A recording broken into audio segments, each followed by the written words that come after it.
देखें पहले तो जरा सा केस की थोड़ी सी हिस्ट्री देख लें। 14 जुलाई 2019 को डेली मेल एक बड़ा मशहूर अखबार है, उसका एक करस्पॉन्डेंट है डेविड रोज। उसने एक स्टोरी छापी जिसकी हेडलाइन थी, did the family of Pakistani politician who has become the poster boy for British overseas aid steal funds meant for earthquake victims asked David Rose कि 2005 में ज़लज़ला आया था और इस ज़लज़ले में बहुत सारे फंड जो थे वो दिए गए थे मुख्तलिफ लोगों को, और एक DFID है बड़ा मशहूर उनका एड का अदारा, उसने पंजाब गवर्नमेंट को फंड दिए थे और चीफ मिनिस्टर थे उस वक़्त। 2008 में ये आए थे, जब ये फंड आए थे चीफ मिनिस्टर उस वक़्त थे शहबाज शरीफ, बिल्कुल, और उन्होंने वो फंड से मुख्तलिफ किस्म की जो है डेवलपमेंट स्कीम्स जो है वो शुरू की थी। उसने फिर एक स्टोरी जो 2019 की जुलाई में शाया की कि इनके इस अकाउंट्स में इस ज़माने में पैसे जो है वो ट्रांसफ़र हुए, और ये मुस्तकिल तौर पे 2018 तक के चीफ मिनिस्टर रहे हैं। ठीक, उसके बाद उन्होंने तकरीबन 14 जुलाई 2019 को इन्होंने खाया, तो 20 जनवरी या 19 जनवरी को इन्होंने एक डिफेमेशन केस फाइल किया और कहा हम वो फ्लॉ चेक करते हैं। ये 41 या 42 पेजेस का उनका वो था, और उन्होंने कहा हम देखेंगे इसको डेविड रोज को, बट डेविड रोज सामने क्यों नहीं आता, ये क्यों नहीं आता, बहुत जिसे कहते हैं पाकिस्तान में जैसे प्रेस करी सूरत है। डेविड रोज ने उसका जवाब जो है वो जमा करा दिया 80 पेजेस का। ठीक है, अब तारीख जरा सी शरीफ फैमिली की पाकिस्तान की अदालतों के अंदर अगर आप देखें, पाकिस्तान का जो मनी लॉन्ड्रिंग केस है ये कोई 2.5 साल चलता रहा है। इस 2.5 साल के अंदर एक दिन के लिए भी उनके ऊपर फर्द जुर्म आयद नहीं होने दी। बिल्कुल, आज सीनियर वकील नहीं आया, आज हम नहीं आए, आप वज़ीर आज़म बीमार, आप शहबाज शरीफ बीमार हैं, आप भाई बीमार है, आप ये कर दें वो कर दें। 108 के करीब उनके जो थे अपना वो लोग थे अपना जो है अपना गवाह, उनमें से एक गवाह पेश नहीं हुआ। फर्द जुर्म आयद किए बगैर वो पुलिस के मजमून जो गवाह जो कि अदालत के अंदर काबिल कबूल ही नहीं होते, उसके ऊपर अदालत ने उनका केस ही खत्म कर दिया कि जाओ बिस्मिल्लाह। इससे पहले मियां शरीफ साहब इनके वालिद, उन्होंने एक टैक्स जो था उसके ऊपर केस किया था, उनके ऊपर एक कमिश्नर इनकम टैक्स ने एक अपना केस फाइल किया था, और उसके बाद उन्होंने उसके ऊपर लेते रहे, फिर ये बाहर चले गए। बाहर जाके जब वापस आए तो फिर उन्होंने कहा ये तो टाइम बार हो गया है, अब आप क्या अपील करने आए हो। हुदैबिया के पेपर मिल केस जो था उसके साथ भी यही सूरत हाल हुई कि एक अदा पे इन्होंने कुछ पैसे देने थे लंदन की अदालत के, तो उन्होंने अपने दोनों फ्लैट जो थे एवनफील्ड के वो गिरवी रखे और कहा कि पैसे अदा करो वरना ये फ्लैट गिरवी हैं। इन्होंने आउटसाइड द कोर्ट सेटलमेंट की, जिसके ऊपर वो उन्होंने कहा बयान दिया था साख डालने के पैसे मैंने पहुंचाए थे, और वो जब सेटलमेंट हो गई तो उन्होंने केस। अब ये इतना बड़ा सबूत था कि एवनफील्ड अपार्टमेंट के हैं, लेकिन उसको जहां पे जो कि खुद वजीर आजम थे चलाते रहे इधर उधर, और जब काजी फाजी साहब के पास केस पहुंचा उन्होंने कहा आप तो इतनी देर के बाद आए हो, ये तो टाइम बार हो गया। यहां पर भी उन्होंने यही टैक्टिक्स इस्तेमाल करने की कोशिश की। अब इसमें उन्होंने ये कहा कि भाईजान, अब उनकी मिसेस सहबा मुशर्रफ की तरफ से उन्होंने शहबा मुशर्रफ की तरफ suggested to the court as the PM Pakistan Sharif was a very busy man, बहुत मसरूफ आदमी है, इस मसरूफ आदमी को अदालत से छुट्टी दी जाए। तो उसके ऊपर जो सबसे अच्छी बात है वो ये है कि उसने मैथ्यू निकलन ने कहा, जो जज था, उसने जो फिक्रा बोला है वो फिक्रा बड़ा शानदार है। उसने कहा in this court room the PM is a Clement like anyone else. वो एक दरखास्त गुजार है जैसे कोई और दरखास्त गुजार। आप होंगे PM तो अपने अदालत में होंगे, अपने कमरे में होंगे, या पाकिस्तान में, इवन अगर बरतानिया में भी होते तो तब भी आप जो हैं वो यहाँ पर क्लेमेंट थे। अब उन्होंने ये कहा है कि 13 दिसंबर तक भाई साहब इस 80 सफ़े का जवाब दो, वरना हम आपको स्ट्राइक आउट कर देंगे और इसकी कॉस्ट भी आपको देनी पड़ेगी। आप अंदाजा करें कि इल्जाम इस बात का है कि $500 मिलियन जो हैं वो आपने DFID के और बाकी चीजों के आपने उसको गबन किया है। इसका बड़ा शोर मचा था कि पैसा आपने खाया है। इसमें उन्होंने डेविड रोज की बात कहानी यह है कि जिस जमाने में ये एड आ रही थी उस जमाने में आपके इस अकाउंट में पैसे आ रहे थे, या तो ये बताओ कहां से आ रहे थे, वरना हम कहेंगे हमारे पैसे। लाली साहब, आप तो शायद उस वक्त फॉरेन ऑफिस में थे कि जब वो जो बड़े मशहूर बैंकर थे उनको वहाँ पर लगवाया गया था। किदवाई साहब जो थे वो जो बड़े मेहरान गेट स्कैंडल के थे उनको एम्बेसडर लगाया गया था, फिर वो मुशर्रफ पीरियड में वहाँ रहे। कीनियंस का बहुत पाकिस्तान का बहुत इंटरेस्ट है, बिजनेसमैन का भी वहाँ पर, और ये लोग जो थे ये दोनों कराची से वहाँ गए हुए थे।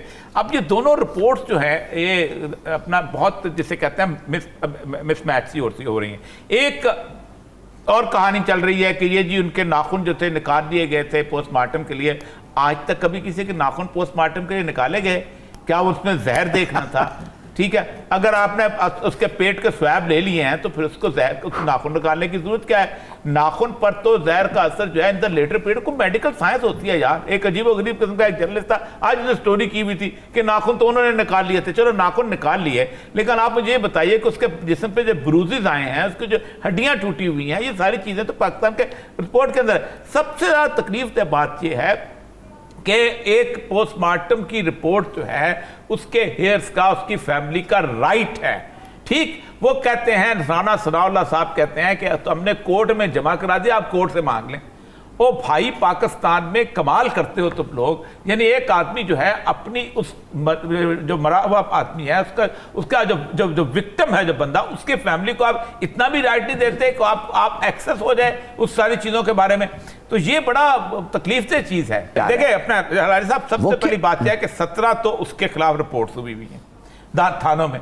अब ये पाकिस्तान में एक फैशन बन गया हुआ है कि एक आदमी को तंग करना है तो मतलब मैं और ये मकबूल जान जो है या जफर लाली ने बात की है तो एक मेरे को खास में एक बंदा कहता है जी मुझे बड़ा दुख हुआ है इस पे, मैं दरखास्त, ये पाकिस्तान के खिलाफ बात की है। एक आदमी जो है उस पर गिलगित बल्तिस्तान में मुकदमा करता है। तो इसको कम से कम इसको तो सुप्रीम कोर्ट ने ये तय होना चाहिए भी एक मुकदमा हो जाए, उसको एक जगह रखो और जहां वो है उस जगह वो, ताकि उसको डिफेंड कर सके। एक तो सुप्रीम कोर्ट को सुओ मोटो लेके ये प्रेसिडेंट कायम करना चाहिए और उसके ऊपर इंस्ट्रक्शन देना चाहिए अदालतों को भी और बाकी जो इसके क्रिमिनल जस्टिस के लोग आते हैं। दूसरी अहम तरीन बात यह है कि इस सारे केस के अंदर उसने सुप्रीम कोर्ट के चीफ जस्टिस को खत लिखा है और उसने कहा है कि भाई मेरी जान खतरे में है, मुझे बचाएं। और वो खत अब तो ओपन हो चुका हुआ है।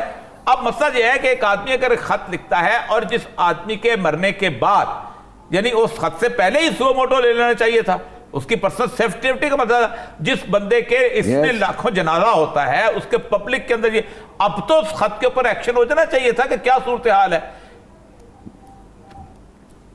करेक्ट, बिल्कुल। और उरिया साहब, आपको क्या लग रहा है कि जो पोस्टमार्टम रिपोर्ट, जी बोलिए आप। देखिए, मैं आपको एक चीज बताना चाहता हूँ, सीधी सादी बात है कि आपने कहा अभी औरिया साहब कि वो चीफ जस्टिस को लिख के कहा है कि मेरे खिलाफ बहुत चार्जेस हैं, मेरे को थ्रेट्स आ रहे हैं। क्या थ्रेट्स आप बता प्लीज। 17 अगर उसको डिफरेंट थ्रेट्स हैं तो कुछ बता सकते हैं क्या थ्रेट्स थे? वो सीक्रेट क्यों है वो थ्रेट्स भाई? देखिए मसला सारा ये है कि उससे पहले वो उसकी बीवी जो चुवैरिया सिद्दीक, हमारे साथ कॉलम निगार है यहाँ पर, उन्होंने कहा अरशद बहुत शर्मीला आदमी था। उसने मुझे एक दफा कहा कि मुझे मार से डर नहीं लगता, मुझे नंगा होने से बहुत डर लगता है। जो आजकल ये रिवाज पड़ गया है कि नंगा करते हैं, मुझे बड़ी तकलीफ होती है, मैं भाग जाना चाहता हूँ।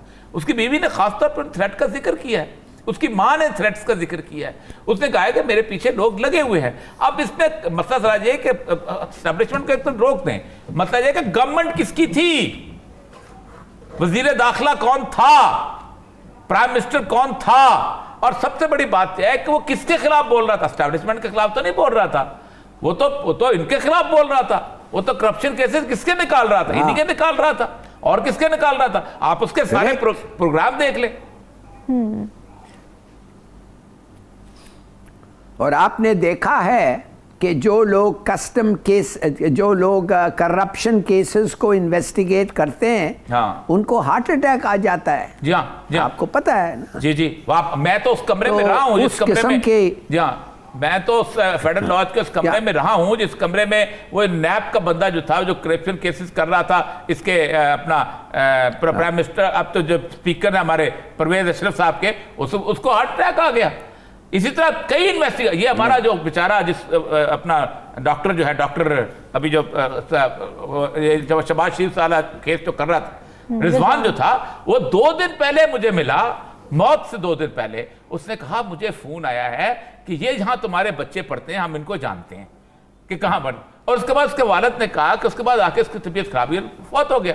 यानी आप अंदाजा करें कि आप गवर्नमेंट बदलती है और एक इन्वेस्टिगेटर को कहते हैं सुबह आप प्रोसिक्यूटर को कहते हैं सुबह आप नहीं आएंगे अदालत के अंदर, इस बंदे को आके तब्दील कर देते हैं और आपका मनी लॉन्ड्रिंग केस साफ हो। यार इस मुल्क में कोई तो इंसाफ होगा यार। आप एक बंदा आपका 36 साल आपका काम करता है, आप उसको दुबई बुलाते हैं, दुबई जाते हैं, उसको अचानक पता नहीं क्या होता है, हार्ट अटैक होता है, फौत हो जाता है मकसूद चरबासी। आपके पास वो 25,000 पे 20,000 पे बेचारा गरीब आदमी मुलाजिम रहता है। फिर अभी इस बात मुझे बताइए कि अरशद शरीफ ने किसके खिलाफ बातें की थी? आप ये अब तारीख उठा ले, इमरान खान के खिलाफ भी किए बहुत नहीं, थोड़ी तो फिर ये जो नहीं औरिया साहब, ये जो इनके जो दोस्त हैं, ये मोईद पीरजादा और शाकिर जो भी है, हाँ। और वो सुना है वो भट्टी भी अभी चले गया है नॉर्वे। मैं ये पूछना चाहता हूँ इन लोगों को, तो बताओ तो सही, तुम लोगों के खिलाफ क्या चार्जेस थे, क्या थ्रेट्स थे, किधर से आए थे? ये बताओ कि अगर इमरान रियाज ने भुगता है ना जी, इमरान रियाज ने भुगता है ना जी, पिंडी से वो बेल कराता है, अटक चला जाता है, अटक से बेल कराता है, किसी और जगह चला जाता है। आखिर के एक जर्नलिस्ट के पास कितने पैसे होंगे कोई इनकी केसेस भुगता फिरे? पहली बात उसने भुगता है, उसने थाने के अंदर उसको जिस तरह उन्होंने कहा है, जिस तरह उसके साथ सलूक किया है, वो बेचारा बताते हुए तकलीफ होती है उसको। ठीक, उसके बाद आप खुद देख ले कि आप बाकी लोगों के साथ आपने क्या सलूक किया है इसके साथ, उनको चले गए। देखो ना अरशद शरीफ बेचारा, उसका मतलब यह था कि उसने कोई वीजा नहीं लगवाया हुआ था, वो कभी सोचता ही नहीं था कि मैं चल मुझे जाना पड़ेगा। जब से साबर शाकिर वगैरह ने वीजा लगाया हुआ था, उसके साथ मोहित पीरजादा तो खैर ब्रिटिश नेशनल है, वो चले गए वहां पर। इसका तो वीजा नहीं था, इसको दुबई जाना पड़ गया और दुबई से वीजा उसका खत्म हुआ, वहां चला। नहीं, जी जी नहीं, माफ करिए, मैं आपको रोकना चाहता हूं इधर। मुझे तो पता चला है कि यही दो लोग जिसके पास गया था उनको मिलने के लिए, यही दो इंसान जो थे, इन्होंने उसको स्पॉन्सर किया था। And before he left Pakistan, जी यही बिफोर ही लेफ्ट पाकिस्तान, जी बिल्कुल ठीक है, यही स्पॉन्सर तो उन्होंने कीनिया के लिया था, but he stayed in Dubai. पहले वो दुबई में रुका रहा है कुछ, फिर उसके बाद वो कीनिया गया है।